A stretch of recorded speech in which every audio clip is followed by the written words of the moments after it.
2, 1, and we are live now.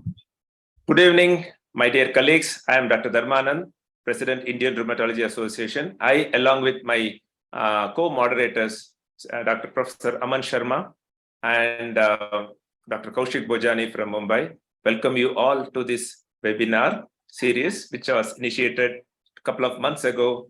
And this is the third in the series. And we have a very well-known speaker today to speak to us on rheumatoid arthritis management in special situations. He is none other than Professor Peter C. Taylor, who holds Norman Collison Chair of Musculoskeletal Sciences at the University of Oxford, and is a fellow of St. Peter's College, Oxford. And he has got a degree in physiology in 1982. And he had his MBBS in 1985, and he was given a PhD degree in 1996 for his research in the field of arthritis. And he's a fellow of Royal College of Physicians and distinguished member of BSR since 2016. And he's a founder member and has chaired the UK government and NIHR Translation Research Partnership in Rheumatology from 2015 to 18. Which brought together UK's leading academic and clinical centers for experimental medicine and translation research into he was a pioneer in this field, bringing translational research. And his special interest is in inflammatory arthritis, particularly rheumatoid and ankylosing spondylitis. And he has got a tremendous experience in clinical trial design and execution and international partnerships. And his special interest was in using targeted therapies in studying the nature of the disease and pathogenesis, and used this knowledge to determine the nature of inflammation in inflammatory arthritis. And he also is a pioneer in using novel tools to measure the outcomes, like using PET scan, MRI, etc. With these few words of introduction, over to you, Professor Peter. Well, thank you very much indeed, Dr. Dharmanand. It's such a pleasure to join you, and thank you for the privilege of the invitation. I'm just going to share my screen now, which I hope you'll all be able to see. Well, first and foremost, may I send my warm wishes from the UK to all my friends in India. I think India has to be one of my favorite countries in the world, and the Indian people, one of the most remarkable groups of people I've ever met in the world. And the way that you've influenced the thinking in this country and worldwide is quite astonishing, and I shall forever be grateful for that and all the friendships. So my task is to talk about managing comorbidities in rheumatoid arthritis. It's quite a huge task, actually, so I'm going to get straight on with it. But first, just my disclosures. And what are we going to talk about today? Well, I think a key message of this talk is that rheumatoid arthritis is actually best thought of as a systemic inflammatory syndrome. It has extra-articular features, but also complications of long-term disease, and you'll hear various terms used, for example, comorbidity and multimorbidity, and we'll talk about what those mean as we progress. Now, evaluation of our patients with rheumatoid arthritis for these types of complications should be a crucial part of disease management and assessment. But actually, the other point that I think is so important is that in the absence of true precision medicine breakthroughs, as we have an expanding armamentarium of effective therapies, we need to think about the comorbidities to inform personalized choices for treatment. And I'll allude to that several times today as we progress. So we need to think about screening for complications, but also taking a preventative approach to comorbidities and treatment when they're established. And of course, we also need to manage comorbidities in the context of the SARS-CoV-2 pandemic. And in fact, I was chatting with my colleagues before we went live. I gather things are somewhat easier in India now, and the same's true for here in the UK.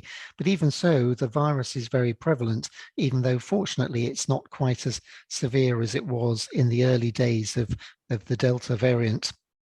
And we'll look at new models of care which incorporate complication assessment and management, and certainly there's evidence that these can improve outcomes. So let's just have a look at a quick introductory background. Now, we all know that the predominant expression of rheumatoid arthritis is generally in the joints, and it is undoubtedly an articular disease. But because it is a systemic inflammatory disease, it also has effects on overall well-being with respect to mental health and physical health. And there are a number of associated comorbidities that we're going to discuss, and this leads to an increase in overall mortality. And the interesting issue is that much of this comorbidity is now preventable. And of course, the annual cost of treating rheumatoid arthritis is enormous in Europe. I'm sure it's the same in India. And again, we can keep that cost down if we can prevent the comorbidities associated with inadequately treated inflammation. So let's just give some thought to this issue of inflammation and looking beyond the joints. So here in this cartoon, we can see a joint, and we know that there are cytokines involved. And if we think about those cytokines, interestingly, many of them have a systemic effect as well as a local effect. So IL-1, IL-6, and TNF-alpha in particular are not only associated with disease in the joint, but also in skeletal muscle, the central nervous system, the cardiovascular system, the liver, and adipose tissue. And some of the features that we may think of in terms of comorbidities include insulin resistance, depression, venous thrombosis, and cardiovascular disease, and various problems associated with liver abnormalities and various metabolic syndromes. So we're going to talk about some of these and indeed many more as well. So what exactly do we mean by a comorbidity? Well, it's a condition that coexists with the condition of primary interest, which in this case is rheumatoid arthritis, and it may have been present in the past, such as a previous malignancy. It may be a current problem, such as SARS-CoV-2 or interstitial lung disease, but it could also be an inactive problem or even a transient problem, for example, of influenza.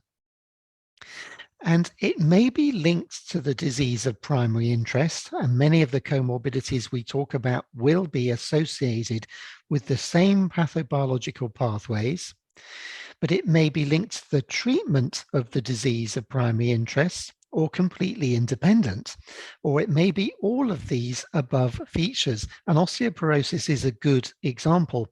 So osteoporosis has some common pathophysiological features with rheumatoid arthritis, but it may also be caused by steroid, or it may be linked to, or it may be completely independent of both of those things, for example. And of course, there may be a strong, medium, or weak association. So what are the key things? Well, rheumatoid arthritis is associated with this multitude of comorbid conditions, and many of them are related to the systemic inflammatory response associated with rheumatoid. And so a key message, if you remember nothing else, is that if we optimally treat the systemic and local inflammatory components, then we will minimize the likelihood of ongoing comorbidity or development of comorbidity. And that is why treat to target, or one of the many reasons why treat to target is so important. So when we think about treat to target, we think about a remission or low disease activity as being an ideal goal, but the immunological goal of therapy is to achieve immune homeostasis. In other words, to normalize the aberrant immune response. And that will deal with a great deal of the comorbidity, but not with all of it, as we'll see. So what are these factors contributing to the very high prevalence of comorbidity in contemporary care? Well, one factor is inadequately treated inflammatory responses that I've just been talking about. But another factor is the medications. So of course, there are adverse events associated with medications. We know that there are over 100 different genes associated with rheumatoid arthritis, and some of these also have predisposition to comorbidity. And we also know that there's a very high prevalence of risk factors for cardiovascular disease in particular. So there's a very strong link between smoking and rheumatoid arthritis, but of course also smoking and cardiovascular disease. But one of the other reasons that we're seeing a higher prevalence of comorbidity is that I think we're all getting better at screening for it, whether in primary care or in secondary care. So once you start to look for it, of course, you begin to find it. Now, if you take cohorts of patients with rheumatoid arthritis and compare them with age-matched individuals and sex-matched individuals who don't have rheumatoid arthritis, what you see is that comorbidities are more common in the rheumatoid population. And that's illustrated in this graph here, where the green bars are showing patients with rheumatoid and the blue bars are individuals without rheumatoid. So you're more likely to get comorbidity if you have rheumatoid arthritis. And the impacts are really on every area of a patient's life, not only with respect to disease outcome and also the effectiveness of treatments, but also in terms of health-related quality of life, both physical and mental. And that has an influence, of course, on work disability, on health and social costs, but also on mortality. So really comorbidities are very important because they influence every aspect of a patient's life.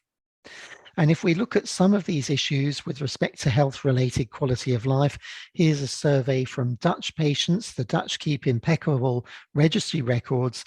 And if you look at function on the left-hand side, measured by health assessment questionnaire, and if we look at the SF36 in the middle and right-hand side, on the middle, we're looking at the physical component, and on the right-hand side at the mental component, it's very obvious that if you have comorbidities, your outcomes are worse with respect to health-related quality of life.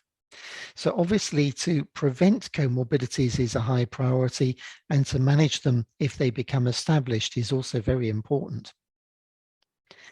Now, if we look at long-term outcomes, the other point to make here is that the more comorbidities you have, the worse your long-term outcomes tend to be, and that includes mortality.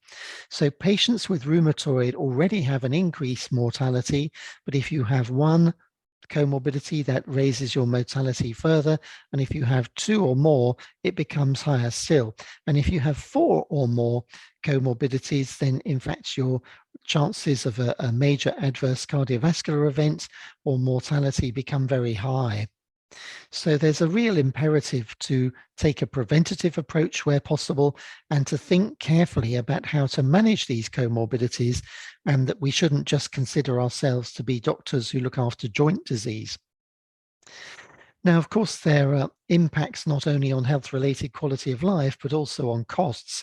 And certainly in my country, in the United Kingdom, there's a great deal of stressing about costs. It's a very costly condition with a chronic disease. And if we can take a preventative approach, that's highly desirable.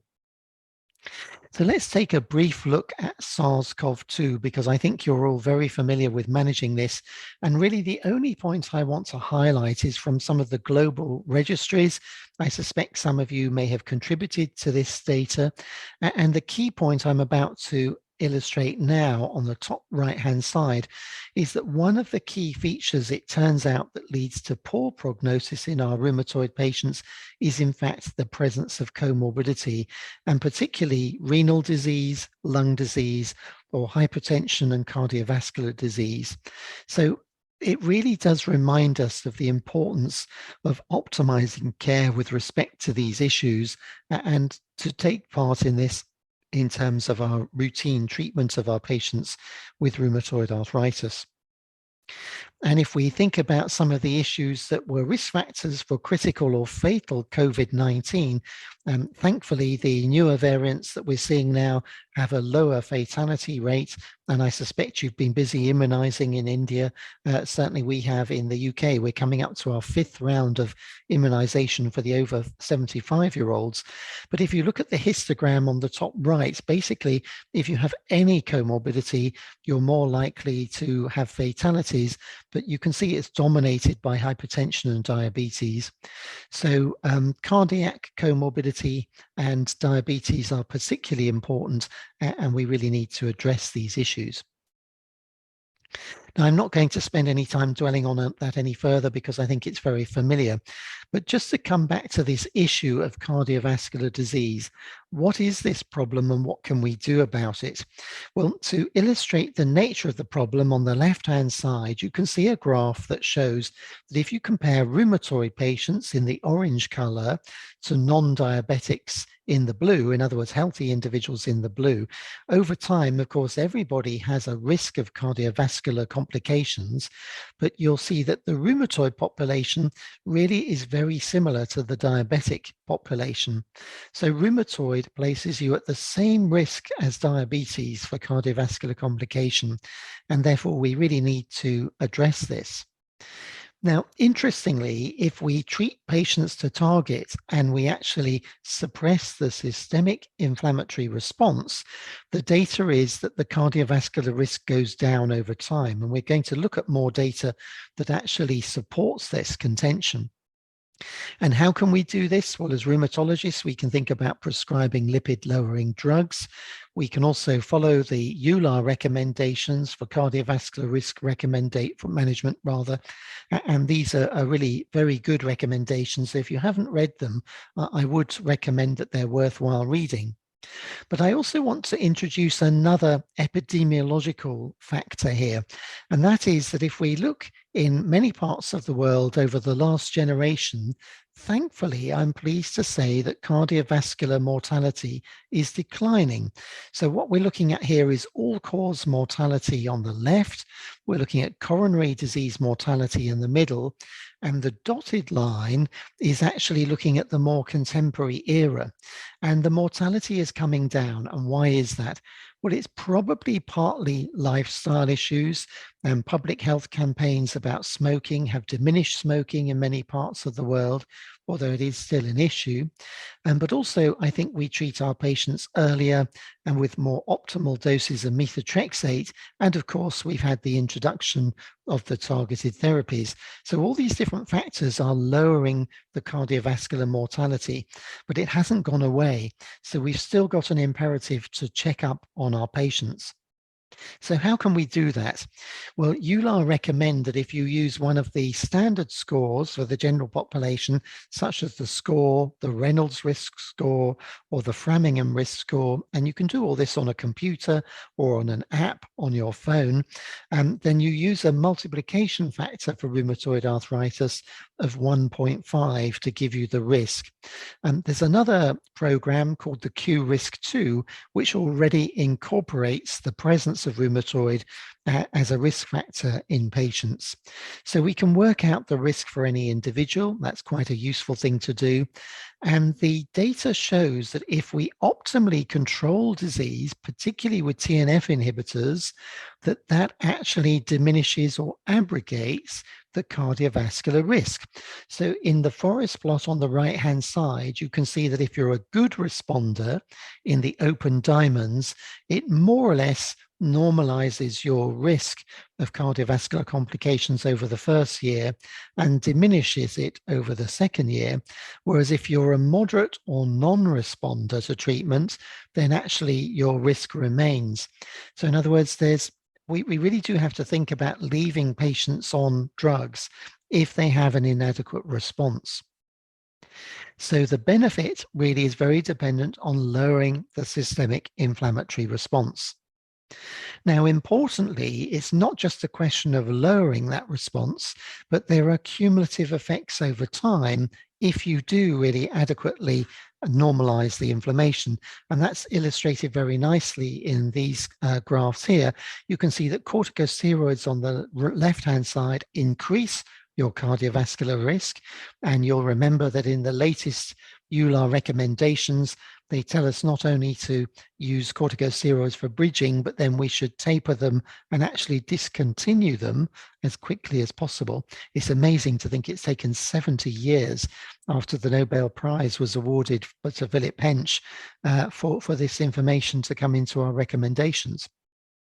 But on the right, you can see that there's a reduction in risk with cumulative exposure to anti-TNF. Now, you're probably all very familiar with the oral surveillance study, and this was a study in patients aged 50 years or more with at least one baseline cardiovascular risk factor in whom treatment was compared for tofacitinib at one of two doses or one of two different anti-TNFs. And you can see the data on the left-hand side.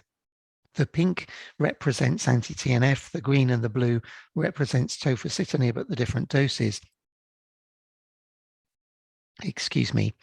And in fact, what this study showed, as I'm sure you all know, is that when it comes to MACE effects, that's major adverse cardiovascular events, it wasn't possible to demonstrate non-inferiority between tofacitinib and anti-TNF.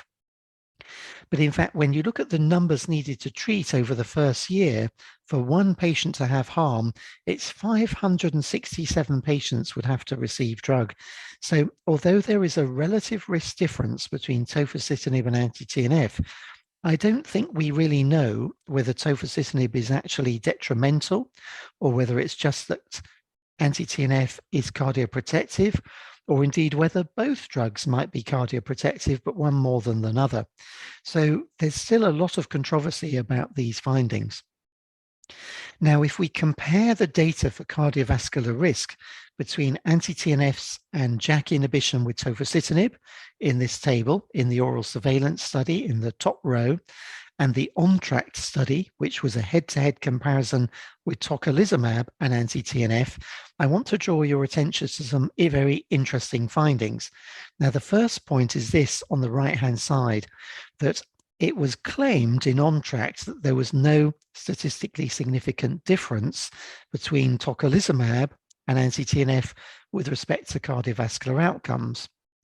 But on the other hand, if you look at the incidence rate of cardiovascular effects in the ONTRACT study, with anti-TNF, it was much higher than it was with the oral surveillance study. So again, does this really mean that anti-IL-6 is different or not to anti-TNF, or does it really mean that tofacitinib is different? I don't think we really know. What we do know is that there may be a relative risk difference for tofacitinib and anti-TNF, but the absolute risk remains fairly low. But even so, in Europe now, we have new cautions about use of JAK inhibitors. Now, just to bring this point home even further, on the top in the blue box, we're looking at the data from the oral surveillance study, where you'd have to treat 567 patients to get one patient needing harm. But if you compare that with use of steroids in the bottom box, you'd only have to treat 180 patients to get additional harm from prednisolone compared to conventional synthetic DMARDs. So we mustn't forget to keep things in proportion. Steroids are particularly harmful drugs when it comes to the cardiovascular system, and we should avoid them wherever feasibly possible. Now, there are many ways in which we can prevent cardiovascular disease, but again, if you look at the EULAR recommendations, I'm not going to take you through this in detail, but the summary is that if we have regular review in a hospital setting of cardiovascular risk factors and alert our colleagues in primary care, in the UK, colleagues are actually remunerated for looking for risk factors for cardiovascular disease, for checking lipids periodically, for checking blood pressure, for optimizing weight and so on. And just by doing those simple things, we can greatly reduce cardiovascular risk. But it means working closely with our primary care colleagues and screening in secondary care. Now let's move on to another topic that's not often considered in comorbidity, and that's renal disease. Now, in fact, renal disease is associated with rheumatoid arthritis for several different reasons. One is that it can be associated with the drugs, particularly non-steroidal anti-inflammatory drugs and penicillamine, also cyclosporin if you use that. and I hardly use it these days for rheumatoid. Of course, we can get secondary renal damage from amyloidosis. Thankfully, in my experience, that's very rare now. It will often respond to anti-TNF, interestingly, and rheumatoid itself can cause mesangial glomerulonephritis, but in my experience, it's extremely rare now in Europe. But in a series that was done in the Mayo Clinic, if you took a number of patients with rheumatoid and age and gender matched patients between 1980 and 2007, in fact, there was no statistically significant difference in terms of renal disease. In fact, the rheumatoids had a slightly better estimated glomerular filtration rate, which was statistically significant. So that was interesting. But if you follow these inception cohorts over time, they begin to diverge. And what happens is in the rheumatoid populations, over time, you're more likely to develop moderately impaired renal function. It doesn't actually make a difference for severe renal impairment, but only for moderate renal impairment. So we do have to bear this in mind, because many of my patients present in their 40s and 50s. I then see them for decades. Their renal function may decline, and this may influence their therapy, for example, their methotrexate or other treatments, and we may need to adjust the dose. And so here you see some other data that just shows that there's an increased incidence of chronic kidney disease in patients with rheumatoid arthritis. And this is a meta-analysis of a number of different studies. So this is a real issue, and we mustn't forget about it. And we mustn't forget about the toxicity associated with our drugs, of course. Some JAK inhibitors are renally cleared.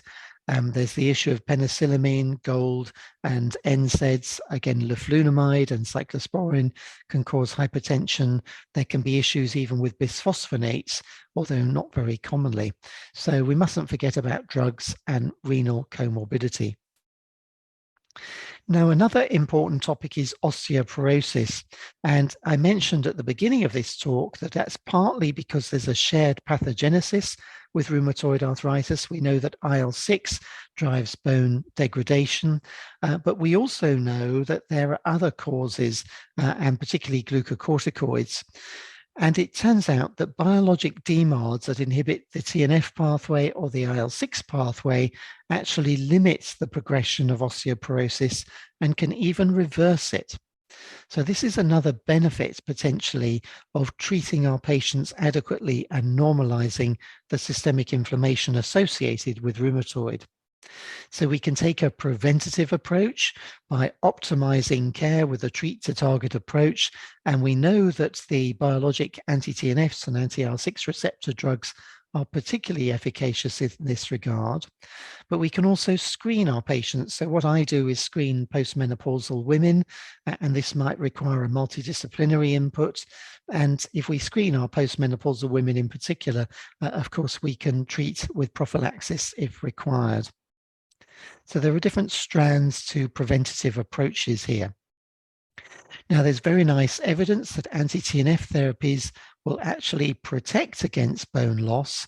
And when I use anti-TNFs, and in my country, we use a lot of biosimilars now for cost-effectiveness reasons, before starting an anti-TNF, I explain to the patient not only the benefits about joint disease, but I say that there are a lot of bonus effects as well in terms of your general health and bone health. And of course, we explain potential adverse events that may be associated with anti-TNF and how to optimize the benefit-risk ratio. But I think if the patient knows there are all these added benefits, they're more likely to be compliant with their drug regime. Another issue that we mustn't forget, and I think is easily forgotten in a very busy clinic, is mental health, because it won't be at all obvious on examination, but it may only be apparent to the patient themselves. And this is what I call the unholy triad associated with rheumatoid arthritis. So many of our patients complain of pain. They hurt and the pain won't go away. They have difficulty sleeping, but often they're very anxious and depressed, and it will go unnoticed and untreated unless we do something about it. Now, personally, I'm not an advocate of too readily prescribing antidepressant drugs, but very often lifestyle modifications. There are all sorts of lifestyle things that can be done, exercise, meditation, and so on, all of which have proven benefits, mindfulness approaches, and it's a big topic in its own right. But it's interesting to note that many patients who suffer from depression actually improve when they're treated with biologic drugs. And the best data is once again for anti-TNF drugs. There is also some data for IL-6 receptor blockers, but there's particularly strong data, and here you can see the data on the right-hand side. So if your patient has a degree of depression at baseline, it's quite likely that it will gradually improve. And again, we can counsel our patients about this and explain that this is a benefit of treatment. Pulmonary comorbidities, I think we also worry about a great deal, and there are many different types: parenchymal lung disease, pleural disease, nodules, airway obstruction, vascular disease, and so on. So in fact, pulmonary disorders exist in about 2/3 of our patients, and they account for the mortality of up to about 1 in 5 patients. Up to 1 in 5 will experience pulmonary symptoms prior to exhibiting articular signs of disease. That's very interesting. And there are many, many different expressions of even rare lung disease. But it's interstitial lung disease that's the most common comorbid pulmonary disorder.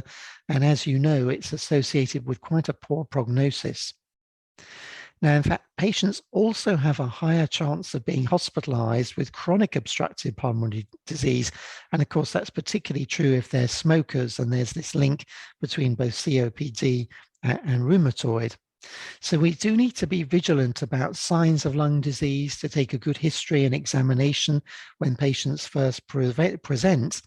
And one of the important discoveries of recent years is that methotrexate in early arthritis can actually help prevent interstitial lung disease. Now, in fact, when we look at the very low 5-year survival, it's particularly the case with interstitial pneumonia, and you can see that the survival rates are as poor as they are with lymphoma or ovarian cancer or renal cancer, for example. So this is a serious issue, and it majorly impacts on the quality of life for our patients. I'm sure you know this very well from your own patients. So clinically evident interstitial lung disease may be present in 10%, but subclinical or asymptomatic disease is present in a much higher proportion, and particularly in those who are smokers or have high levels of autoantibodies, ACPAs, and rheumatoid factor. And it tends to be worse in men than in women.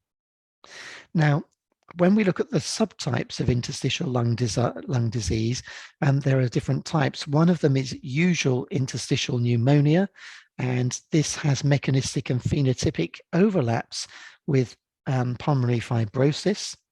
And then there's another type called non-specific interstitial pneumonia, which generally has a more favorable response to treatment. So we often need to engage our pulmonology colleagues here. Now, you'll also be aware that there have been some real advances in treatment of fibrotic lung disease. So one of these has been a study published in the New England Journal recently with nintedanib. Now, nintedanib monotherapy, it was studied in an all-comers study with interstitial lung disease, and about 13% of the patients in the INBUILD study actually had rheumatoid arthritis.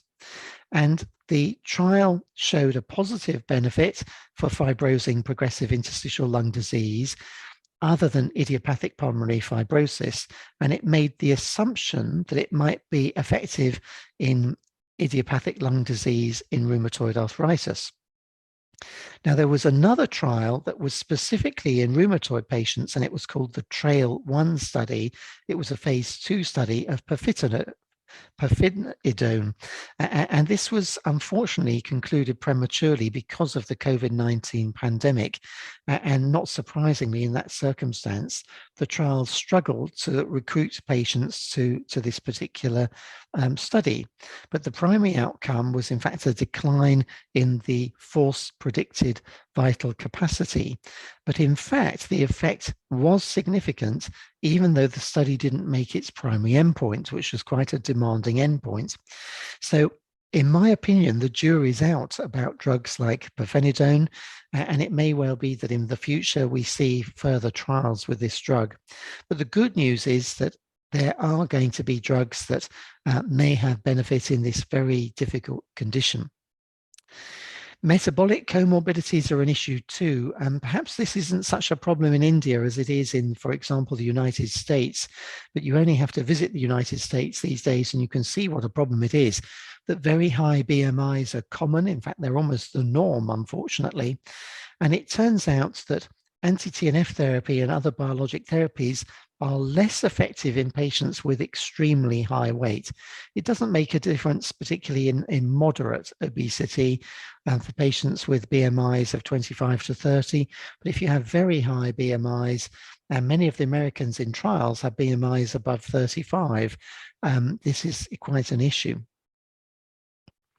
So obesity does reduce the effectiveness of anti-TNF therapies.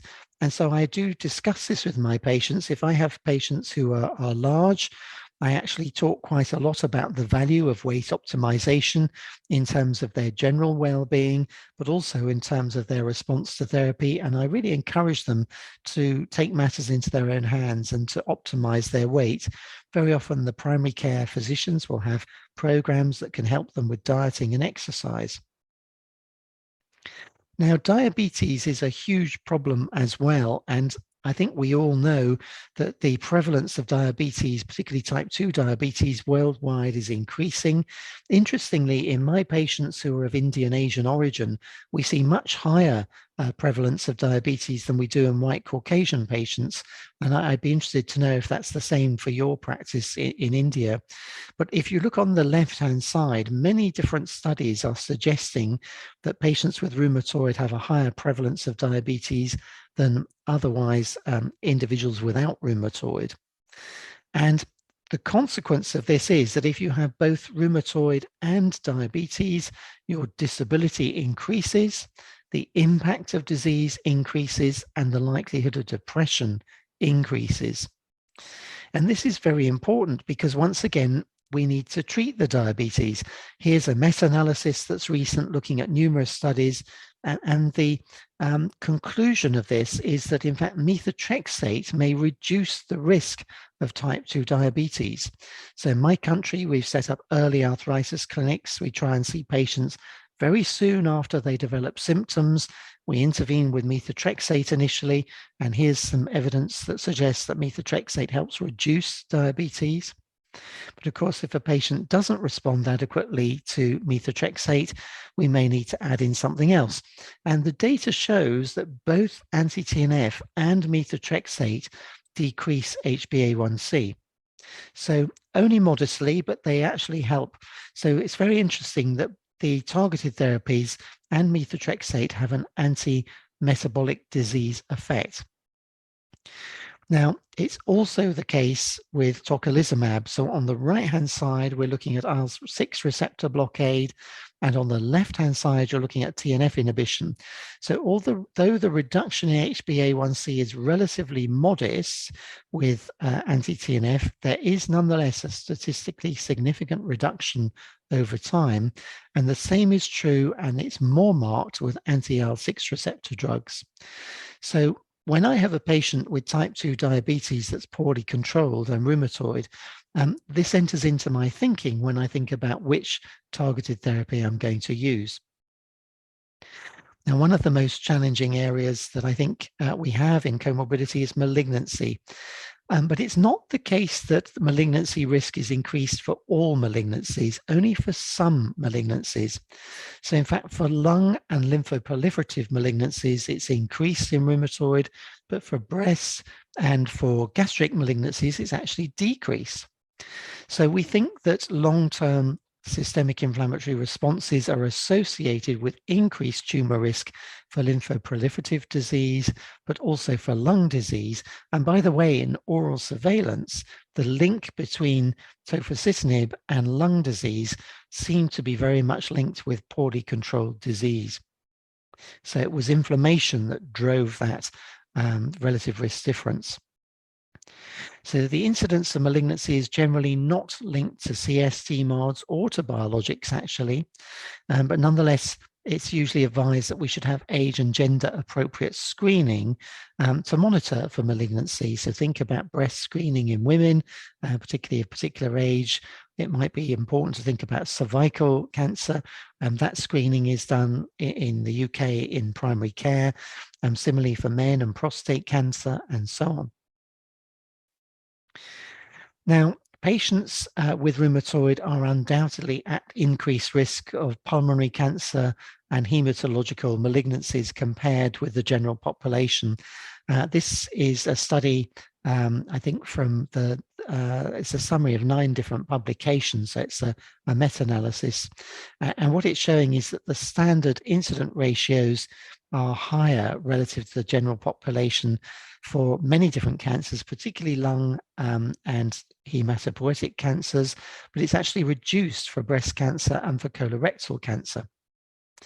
In the case of colorectal cancer, that might be because of NSAIDs, which have some protective effect. But what about anti-TNFs? Well, in the early days of anti-TNF, because of the terminology tumor necrosis factor, many people and many physicians assumed that anti-TNF would increase your risk. But we've been looking at registries initially in 2006, then in 2010, and then in 2017. And actually, the data is quite compelling that anti-TNFs don't increase your risk of malignancy overall. They can for melanoma, but for most solid malignancies, they don't actually increase it. Now, looking at the situation for patients with previous cancer and or rather previous hospitalization with rheumatoid arthritis, this worsens the prognosis for cancer. So in other words, there's an association between poorly controlled rheumatoid arthritis and cancer risk. And this is data from the Swedish registries. And again, it's just really the take-home message here is the better we control systemic inflammation for our patients with rheumatoid, the less likely that cancer risk will be a problem. But TNF inhibitors in particular don't increase the risk of hematological malignancies. In the early days of anti-TNFs, there was a feeling that they might do, but it turned out that that was more related to the poorly controlled disease prior to exposure to an anti-TNF. And we now know from many different registries, and particularly from Scandinavia, and here's one example, that anti-TNFs don't increase the risk of hematological malignancy. And neither are anti-TNFs associated with recurrent or new primary cancer in patients with previous cancer. And this is really important as well, because in clinical trials, of course, often patients with previous cancers are excluded. And I think we always feel nervous about our patients who, for example, have had prior breast cancer and it's been treated and cured. So obviously, we need to be careful, but the data suggests that there's no increased risk of recurrence. And this is data that I explain to the patients as well, because patients are very worried about this issue, and I think we can reasonably counsel our patients about it. And again, here's a meta-analysis. It's a very large number of patients. And this came from the gastroenterology literature, actually. And this was from patients with a history of cancer are not at increased risk of new or recurrent cancer when exposed to anti-TNFs. So I think this is really reassuring and very important to reassure our patients who are worried about these issues.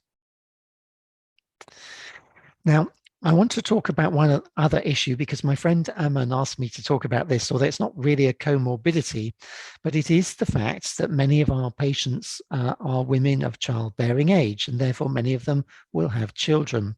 So we need to bear this in mind. And the disease onset in many of the rheumatic diseases overlaps with peak reproductive age, obviously. So my view is that when patients present with rheumatoid arthritis, if they're female, it's always important to discuss family planning issues. Many women don't receive optimal treatment during pregnancy. And of course, the number of women able to consider childbearing may be increasing these days as there are better fertility treatments and so on. And many, certainly in my country, but I suspect in yours too, many women with professions are waiting longer before they have their family than was the case in previous generations. But there are some issues to remind you about. So the higher the disease activity, the less likely you are to get pregnant. So in fact, for each point of DAS28, you've got a 1 or a 20% less chance of getting pregnant.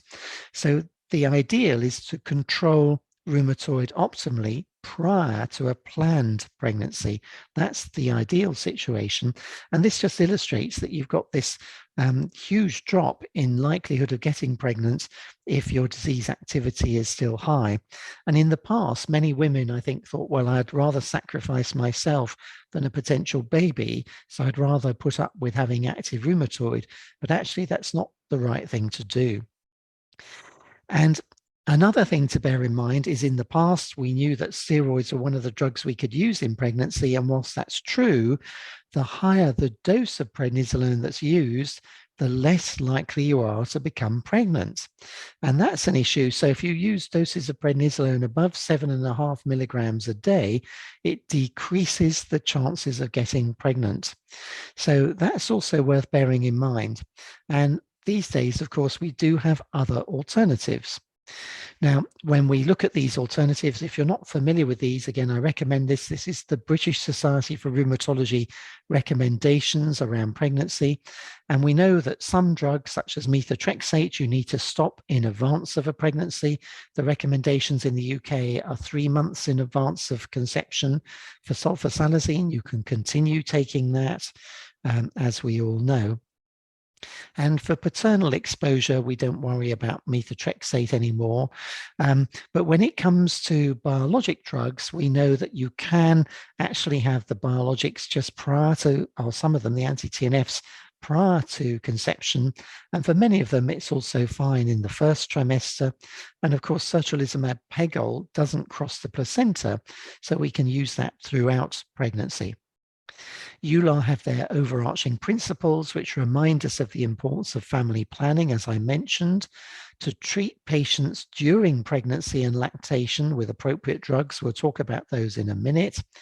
And to remember about weighing the risk of therapy for the child against the risk for untreated maternal disease. Because if there's really bad untreated maternal disease, that presents a risk not only for the mother, but also for the fetus. So we need to bear in mind these issues and discuss them with the patient so that the patient feels happy about drugs, they have confidence in you, the rheumatologist, and in the obstetrician. So controlling the disease is paramount prior to a planned conception. And of course, if you have active disease, it also increases the risk of miscarriage or preterm delivery. So these issues all need to be weighed up carefully. So prednisolone can be used during pregnancy, but remember my comment about higher doses may take longer to get pregnant. And we need to think about the side effects of steroids, including osteoporosis, maternal hypertension, and maternal diabetes, gestational diabetes. Preeclampsia may be a higher risk if you have prednisolone. So careful monitoring throughout a pregnancy is really important. And in fact, high doses of steroid are also associated with risk of serious infection in pregnancy. So thankfully, these risks are low in terms of the absolute risk, but nonetheless, the relative risk increases with higher doses of steroid. So EULAR just remind us of which drugs can be used in breastfeeding and in pregnancy. And with respect to breastfeeding, you can see the list of drugs that's not compatible on the right: methotrexate, leflunomide, JAK inhibition, cyclosporin, mycophenolate, and COX-2 inhibitors. Celecoxib is okay, actually. So there are different things for different drugs. And again, just check in that situation. Now, we've talked a lot about comorbidities, but how do we mitigate comorbidity? Well, a central tenet of my talk has been that if we optimally treat rheumatoid, many of the other problems actually go away.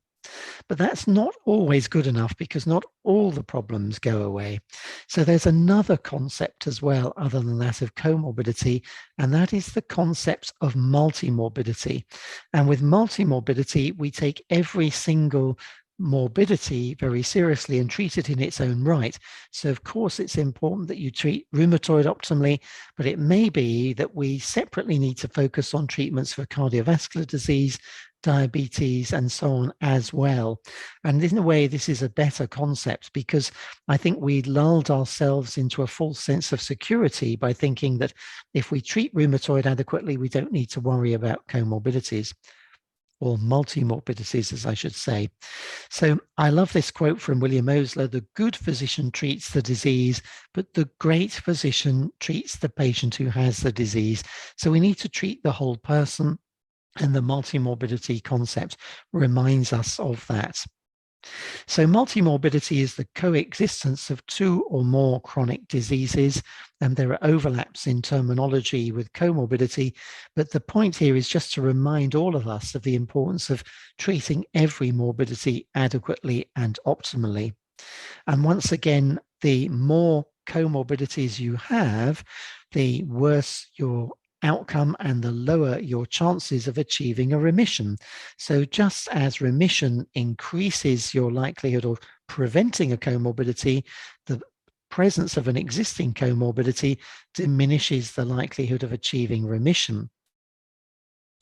So regular multidisciplinary reviews may be very important and helpful in improving management. And the concept here is that we not only treat individual morbidities, but we treat the rheumatoid and optimally suppress inflammation, and then we address all the individual issues as well to the extent that that's required. And how can we optimize this? Well, EULAR has some recommendations. And really, it's about screening. All allied health professionals should screen the patients from time to time. They suggest at least every 5 years. What we've tried to do in the UK, away from the pandemic situation, is to have an annual review where we look at our patients once a year and have a longer appointment to screen for a variety of comorbidities. I have to admit we haven't been able to do that during the pandemic, but we're doing our best to catch up with the backlog now. And one of the ways to do that we found very helpful is with our nurse specialists. And we have wonderful nurse specialists in the UK. I'm sure you do in many parts of India.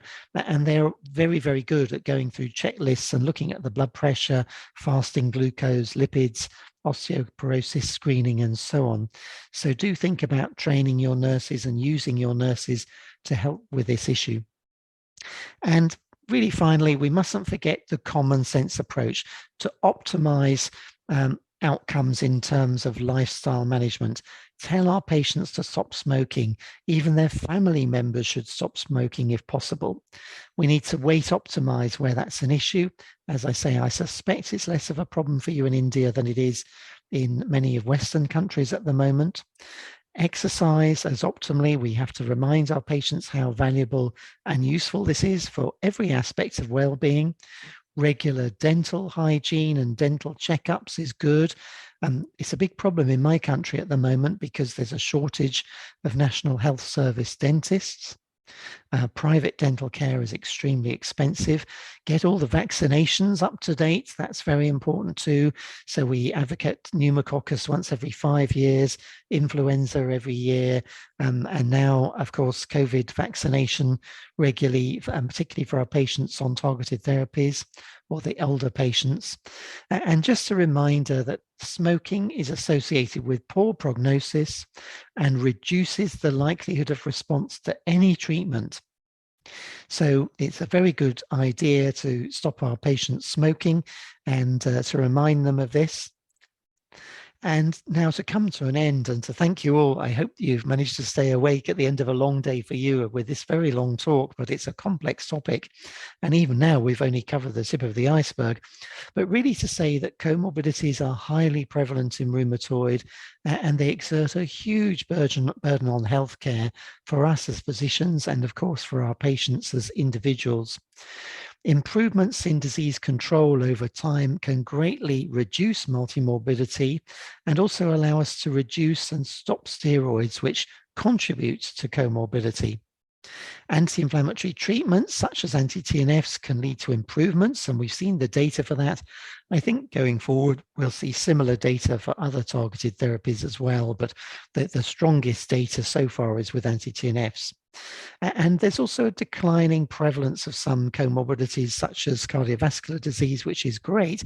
Also vasculitis. I hardly ever see rheumatoid vasculitis or nodulosis in the lungs these days, thank goodness. But nonetheless, we must be vigilant. And I think early arthritis clinics are key to prevention. And going forward, I think we all need to practice a more holistic approach to the management of multi-morbid conditions and probably have some joint clinics with pulmonologists, gastroenterologists, oncologists, and so on, where necessary, to make sure that we optimally address every aspect of the totality of the patient situation. So I'd like to thank you ever so much for allowing me to join you, and I'm going to stop sharing my screen. There we are. And I can see some of you again, and we can open up for any discussion. I'd love to hear your experience. Thank you very much, Professor Taylor. This was such a mesmerizing talk on a topic which was very vast, as you said, and often not really discussed in detail. And there are always many unanswered questions. That is why we thought we should hear it from the master himself. And there was a fantastic response. We've had more than 150 people logging in at this hour, and we have quite a few of questions from the audience, and the questions are largely based upon from their practice, their experiences. So they want to know, your thoughts on some of the practice issues that people might be facing. So I'll start off with first couple of questions. These are basically, the first one is on the in the safety of anti-TNFs in the presence of LV dysfunction. We are aware that perhaps the use or not would perhaps depend upon the grade of LV systolic dysfunction. So have you used it in people who have a relatively milder LV systolic dysfunction? That's the first one. Thanks very much. This is a great question, actually. And just briefly to touch on the history of it, actually, we've known that TNF is associated with deteriorating left ventricular function, particularly in patients with established cardiovascular disease. And so there were trials in the early days of anti-TNFs to see if it would improve LV function. And in fact, they failed to meet their endpoint. And what was worse, there was some data to suggest that if you're in stage 4, New York stage 4 cardiac failure, that actually anti-TNFs could exacerbate it. But the interesting thing is there is also data that if you're in earlier stages or have a more modest left ventricular dysfunction and a minor deficit in ejection fraction, that anti-TNFs can improve it. So there are several issues here. There's the issue of normalizing endothelial biology in the peripheral vasculature, which of course reduces the afterload.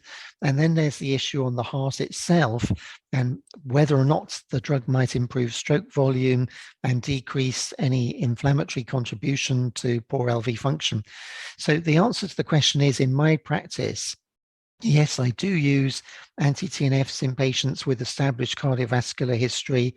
And in fact, I often prefer it as one of the advanced therapies to use if patients have a mild reduction in ejection fraction on echo. There is also some data, and interestingly, I have some personal experience of very good outcomes with JAK inhibitors in patients with LV dysfunction. But of course, we've also got the oral surveillance study that's telling us that in patients of 65 years of age and older, we have to be cautious with tofacitinib in particular, and possibly other JAK inhibitors too. So again, this is a complex area, but I think by and large, if I have a patient who had really severe end-stage heart failure, then anti-TNFs would not be the best choice of drug here, is the bottom line. So it's a great question. Thank you. Thank you very much for the quick, clear answer. The next one again is a coming from the practice. We are all aware about the MACE side effects of tofacitinib, but this drug is sometimes the only one which many of our patients can afford, more than the biologicals and all that, ever since the patent has been off and it is. So the question specifically is that what's your take on tofacitinib in RA patients with CAD who's undergone a procedure like post PTCA or post CABG? What would be your thought? I don't know whether there is any data on that, but what would be your thought? Yes, well, this is a really great question again, and it's a complex area. First of all, I must say that I had forgotten, of course, in your country that tofacitinib's off patent. In my country and in North America, it's still on patent. It's still at the same sort of price as a biosimilar. And I suspect when eventually the patent expires in my country, we'll have a similar issue that you're facing. So to come to the issues, and let me talk them through and then try and give a direct answer to your question. Oral surveillance was mandated by the Federal Drug Administration in the United States because in the early trials of tofacitinib, there was evidence that there was some dyslipidemia that worsened. And of course, we saw exactly the same with IL-6 receptor blockers. And this sounds a little bit pejorative, but in the sort of simplistic view of the FDA, if your cholesterol goes up, it means you might have increased cardiovascular risk, and therefore they mandated a study to actually test this. Now, this was an event-driven study, which means it took years to complete, and it was a head-to-head study comparing 2 different doses of tofacitinib with 2 different anti-TNFs. So it wasn't the best study design. It was mandated by the regulators. One of the doses of tofacitinib was withdrawn partway through, the upper dose, and the patients had to be at least 50 years of age and have at least 1 cardiovascular risk factor. Now, we don't even know whether the anti-TNF groups and the tofacitinib groups were completely matched for smoking history, so it's a difficult study to interpret. But the bottom line I've shown you, and you know very well, and the bottom line is that tofacitinib failed to meet non-inferiority for safety of MACE events versus anti-TNF, but in fact the difference was not statistically significant. And as you saw, over the course of a year, you'd have to treat over 560 patients to get 1 extra event. So what does that actually mean? Well, as I say, I am not entirely sure what this means. There's another study called BA23, which was with baricitinib, which was an observational study, looked at 14 different registries, and some of those registries showed an increased cardiovascular risk in at-risk individuals for baricitinib, but others didn't. And so this data was looked at by the European Medicines Agency, and as a consequence, they've just changed their label, and they recommend that you don't use JAK inhibitors, any JAK inhibitor, in patients over 65, and that you don't use, unless there's no other option, a JAK inhibitor in patients with baseline cardiovascular risk factors. So now let's come to your situation. Well, the issue is, firstly, what age is the patient? By definition, you've said that the patient has cardiovascular risk. And so the first thing I would want to know is, to what extent are there modifiable risks? Do they smoke? Can they stop? They've just had angioplasty, which may have decreased some risk, of course. They may be on anticoagulants, which may decrease their risk. And then the issue is, what is the likelihood of benefit and risk to that individual of optimum treatment of their rheumatoid versus recurrent cardiovascular events? Well, one thing is for sure, that if they're left with really poorly controlled rheumatoid, that greatly increases the cardiovascular risk. So that's a problem. If it is really the case the patients couldn't afford or access an anti-TNF, then actually the benefit ratio, risk ratio for tofacitinib may well be favorable, particularly if you can optimize mitigation of cardiovascular outcomes. And that might involve anticoagulation. It might, they've already had an angioplasty, as you've said, or whatever. They might be able to address any issues around lifestyle, but also addressing control of type 2 diabetes if present. If I were a patient and I were at risk of heart attack and I had really active rheumatoid and my life was a complete misery and I could barely get out of bed, I couldn't look after my family, and I was in pain all the time, and I had a choice between, let's say, a 1 in 500 risk of a heart attack versus maybe a 90% chance of a really significant improvement in my rheumatoid, I would prefer to take my chances with tofacitinib, frankly. And I think this is the discussion we have to have with our patients. I'm not sure if I should say this, but I hope I'm among friends here, but I'm going to share an opinion which perhaps is controversial. The regulators, of course, have a responsibility to optimize benefit risk ratios from their perspective, and they're also answerable to our politicians who need to ensure that they look after safety. But I actually think some of their decision making is morally questionable, because I don't want to minimize the fact that there may be an increased relative risk with tofacitinib and cardiovascular outcomes. I think to deny a patient the chance of having some quality of life over no quality of life is actually immoral. But I think the issue is that we have to be in a situation where we can have this conversation with the patient. Now, if your patient is a professor of philosophy at your local university, the type of conversation you have may be very different than if the patient is someone who sweeps the streets and cleans. But nonetheless, we still need to have an honest and open conversation with them at a level and with language they can understand. And my opinion is that ultimately it should be a shared decision that the patient is proactively involved with. I also accept there are some patients who don't want to do that, and they'll say, "Doctor, you're the doctor, tell me what to do."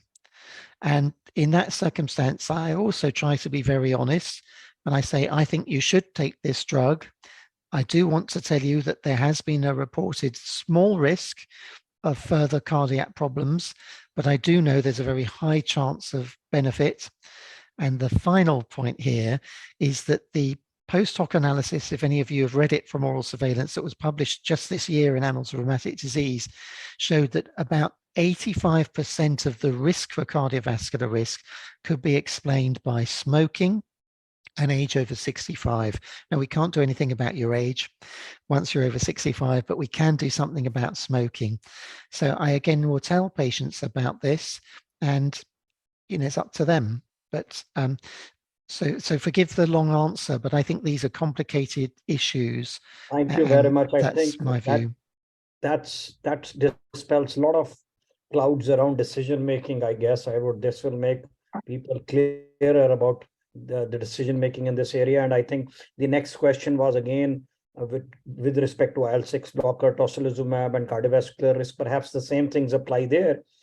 And I'll ask one more question on behalf of the attendees, and then I'll shift to ask my co-chair, Dr. Kaushik Bhojani. The question is, any evidence exists? Is there any evidence for rituximab or tofacitinib to benefit in osteoporosis in RA? So rituximab or tofa for benefit in osteoporosis. Again, a very interesting question. So yes, there is some evidence. Some direct evidence in the case of tofacitinib. So there's a very good clinical researcher who has actually looked in murine models, mouse models of osteoporosis, and has actually shown that tofacitinib improves osteoblastic function and decreases osteoclastic function, but it is in a mouse. Now, with both, so there's that direct evidence in the case of tofacitinib. Now, for both drugs, there's indirect evidence, because any drugs that diminish the systemic inflammatory response and drive down circulating IL-6 or drive down circulating IL-6 signaling tend to improve bone strength, and both drugs will do that. But I think it is the case that they do it to a lesser extent than IL-6 blockade or TNF blockade with biologics.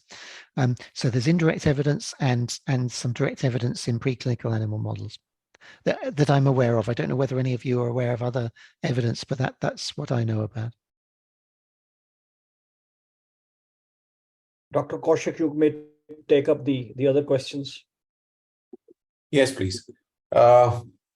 Professor Taylor, this is a question from Dr. Mahendranath, who you possibly know very well. How can you relieve or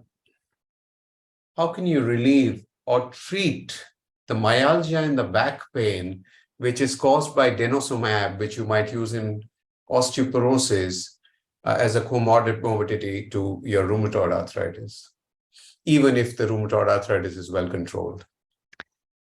Yes, I mean, this is a really very interesting question. Thank you. And I don't have a straightforward answer. But again, I think as with all these things, we have to try and dissect out cause and effect in order to inform our management decision.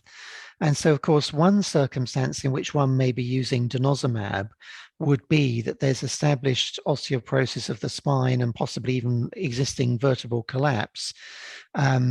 And that may be the primary cause of the back pain. And then, of course, there is also myalgia and back pain that may be even associated with rheumatoid arthritis, even though generally we don't think of rheumatoid as, other than the cervical involvement, as being involving the axial skeleton. So I think one of the first questions that comes to mind is denosumab the most appropriate treatment in such a patient? If denosumab has some causal implication in the symptomatology, and of course we have drugs like intravenous Soladex, which might be more appropriate and might give relief in such a situation, so that's worth thinking about. But if it is concluded, or if bisphosphonates, intravenous bisphosphonates are not tolerated, which may be the case, or if it's really felt that denosumab is the most important drug, then there's the question of, can any of the mechanical issues be addressed? Now, in the face of an acute vertebral collapse, for example, with all the associated pain, in my mind, there are two issues. One is, will vertebroplasty have any value? Well, some people are very good at it. Of course, it can give instant pain relief, but also it's a controversial procedure, as we all know. And I think it's very useful to remember when communicating with patients about pain that's directly related to vertebral collapse, if that's the cause of it, the rule of nines, that over the first few days, it's likely to be awful. Next few weeks, it's likely to be pretty bad, but much better. And eventually it will improve. And just the psychological fact of knowing that helps patients to manage it.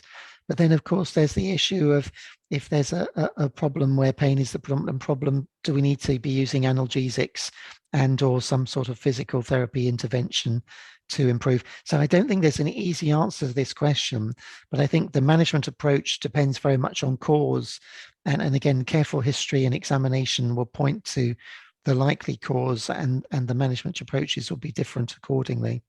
One final point on this, and we've, my group's published on this, but we're beginning to learn that JAK inhibition, where appropriate, can have some pain relieving effects above and beyond those that we see with biologic interventions. And it's just conceivable, depending on the circumstance of your patient, that a biologic may be a more appropriate, a JAK inhibitor may be a better drug than a biologic, if it is the case they're on a biologic for their arthritis. Thank you. I'm going to combine two questions because they are related to each other. The question is, at what point in this disease, when you actually start looking for ILD, would you recommend nintedanib? But the question then remains is the fact that, should we be looking for the ILD early enough? Because the PFT is really a non-invasive test. So should we be doing it really early and starting nintedanib early enough? That's a really fantastic question. And in all honesty, I actually don't know the answer. again, I'll share my thoughts for what it's worth, but I don't know if one of you would like to comment based on your experience. This is a complicated area because I think the data such that it is suggests that the best outcomes are, as you imply, that if you intervene early with drugs like nintedanib. However, it is also the case that if you start looking for ILD, you're going to find it. And there are an awful lot of patients who have a very benign form of ILD that actually doesn't progress. And furthermore, that the data I alluded to but didn't show you in the talk came from our British Society register. Now, you all look very young. I'm getting a bit old now, but when I was training, we were always taught that methotrexate was not good with respect to lungs in general because it had a very high risk of pneumonitis, we were taught. Now, actually, that's not my experience at all, but I think it was related to historical data when patients were given very high doses for oncology indications. But in contemporary registry data, you don't see this link with pneumonitis and methotrexate. And what our BSR-BR showed is if you take patients with early rheumatoid and treat them early and effectively with methotrexate, it decreases the likelihood of onset of ILD. Now, if you actually screen everybody, even with simple pulmonary function tests and then with high resolution CT, the difficulty is you will find it. And my worry, if one were to do that, even if you had the resource to do it, is that we would probably start treating patients unnecessarily with nintedanib. What I actually do in my practice is that we have a joint clinic with the rheumatologists and the pulmonologists. And if patients develop symptoms, we screen. And if on the basis of the screening and if need be, biopsy and the nature of the histology, we think nintedanib's indicated, we start. But we don't currently start earlier than that. So that's the current state of play in my practice. But I'd be very interested to know if you do something different. And I think, really this is the issue. Where is the trade-off between better outcomes for ILD with early intervention and perhaps unnecessarily over-treating patients by over-screening? And I'm not sure where the trade-off lies. Brilliant. One paradox is the fact that while diabetes may be a comorbidity of uncontrolled rheumatoid arthritis, patients who already are diabetic and rheumatoid have a decreased amount of physical activity. Yes. And so we have a challenge in terms of keeping their diabetes under control. There's poor compliance to medications on both sides, and there's really no follow-up in terms of advice, in terms of physical activity. How do you treat that? Well, I think it's a really important point. And again, I think partly in the old-fashioned sense, one mustn't forget to educate about the importance of activity where that's feasible for the individual. And I think, we tend to be kind and gentle people as rheumatologists, and we're sometimes not pointed enough in giving this advice to our patients and educating them about this. But as you point out, there are many patients in whom this simply isn't feasible. And then clearly the issues are for weight optimization and, as far as possible, for optimization of HbA1c with a tight control approach. So where my contribution to that is that I will use that thinking in terms of informing the decision about which drugs I use, including methotrexate and targeted therapies. So in many instances, if it comes to use of a biologic, I would have a preference for a biologic anti-IL-6 receptor drug. We have two here presently, and we're about to get a biosimilar. I don't know whether you already have biosimilars. And I suspect actually that JAK inhibition will have the same benefits because it blocks the IL-6 pathway. But to the best of my knowledge, there's no published data on that yet.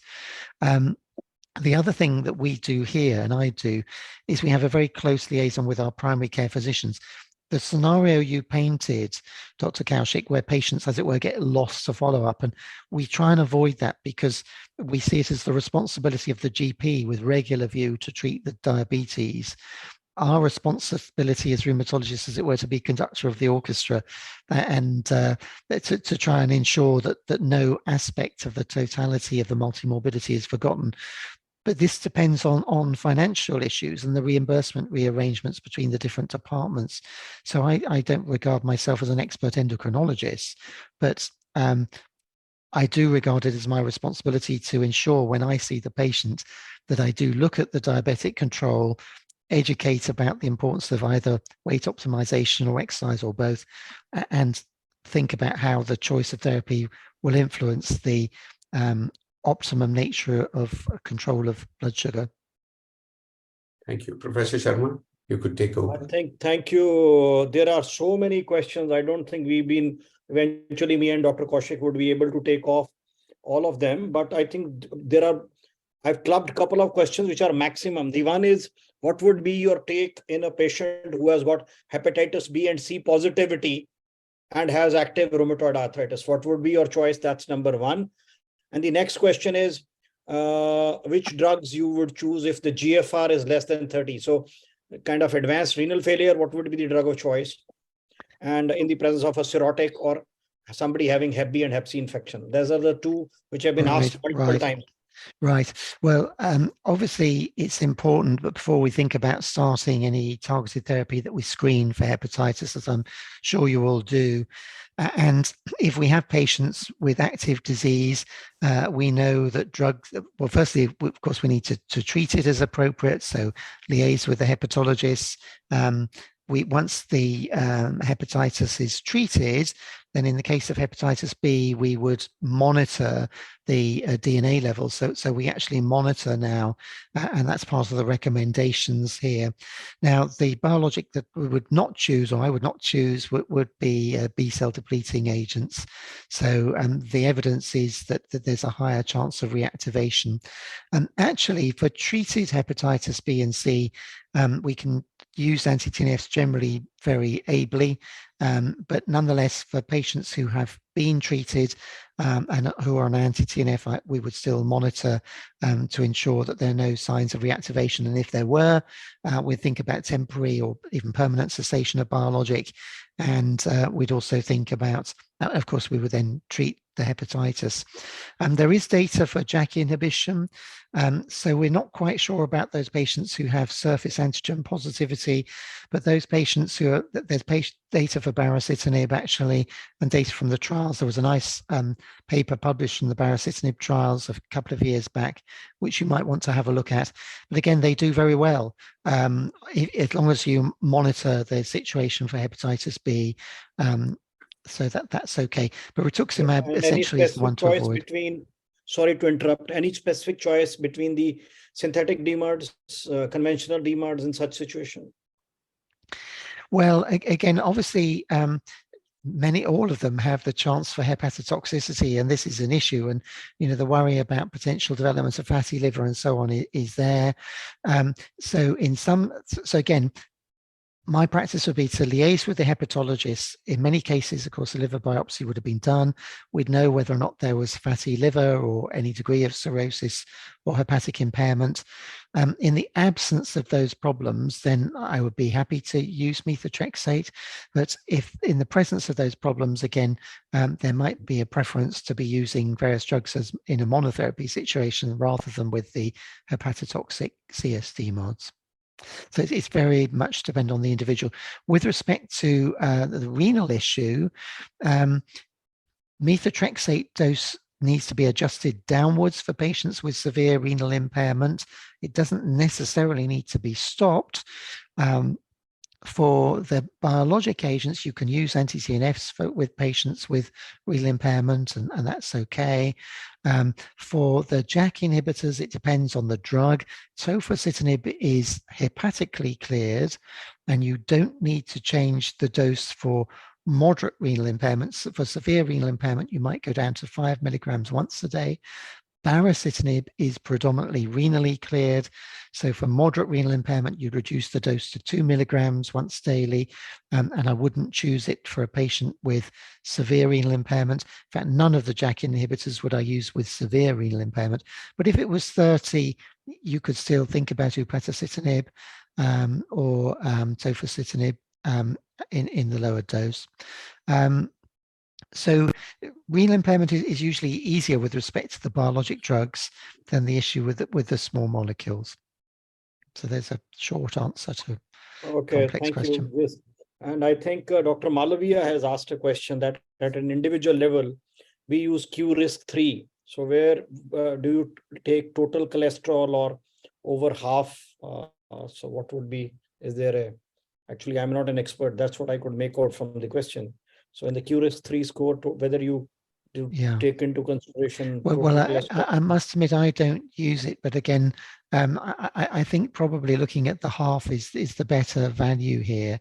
But it's going to depend so much, again, on a number of different issues, dietary factors, concomitant medication, and so on, which one has to take into account.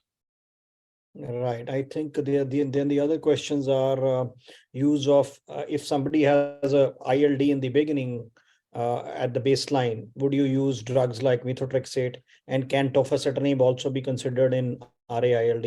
I mean, these are other questions which. Right. Well, I take them in reverse order. So there is emerging evidence that suggests JAK inhibition might be beneficial in ILD, and in moderate asymptomatic or moderately symptomatic ILD, I would certainly consider it. But again, I would liaise with the pulmonologist so that you properly monitor the progression of the patient.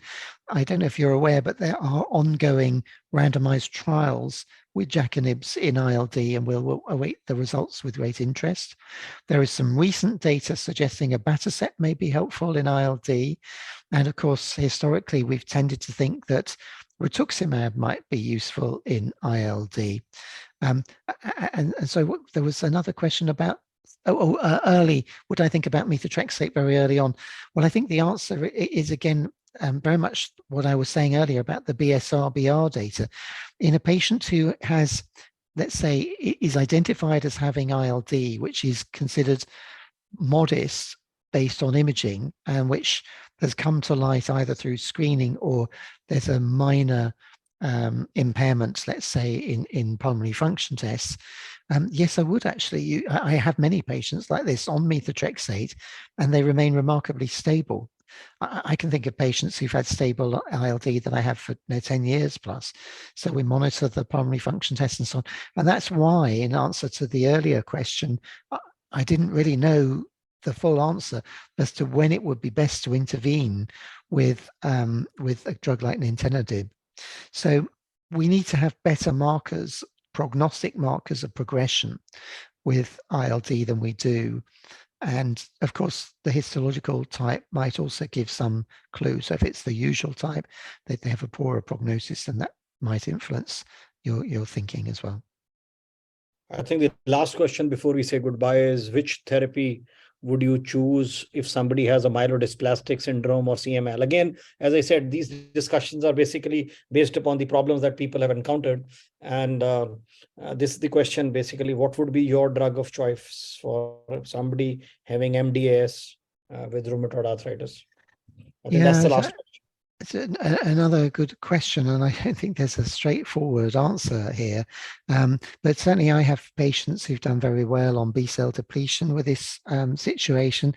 But again, the question that one needs to ask is, to what extent might the intervention alter the pathobiology related to the MDS or dysplasia, or to what extent is the primary problem that the patient's at an increased risk of infectious complications, and would that influence your choice of drug? So in the case of where Aman mentioned a mild dysplastic syndrome that's stable without poor prognostic factors, then in fact, you've got a broader choice of drugs, and it may be an anti-TNF would be a good choice of drug in that situation. And again, you might think about a lower dose, where the major issue would be one of infectious complications related to the morbidity, rather than to the potential for exacerbation of the comorbidity through mechanism of action. Thank you. With this, I think I'll hand over to our president for formally thanking you and closing this session. Thank you, Professor Tyler, for a wonderful talk. I think we all enjoyed it. I'm sure all my colleagues from IRA would have enjoyed the talk. And it is unfortunate that it is a late night here, and most people would feel sleepy. So we may have to close this session. And once again, on behalf of Indian Rheumatology Association, I sincerely thank you for agreeing to participate and talk to us. Thank you very much, sir. Thank you all so much. It's been a real joy to see you and an honor and a pleasure to join you. So take care. My warmest regards to you all. Thank you. Thank you very much. Thank you, sir. Thank you, Bye-bye. Professor Taylor. Bye-bye. Thank you. Bye-bye. Bye. Bye, Kaushik. Bye, Aman. Thank you, sir. Bye bye. Bye-bye. Actually, I thought you should come back then when we say bye. That is why we prolonged it a bit. I was there. I was just went to reply some queries. Yeah, That's yeah, all. I could make out. I Yeah. think it was wonderful. And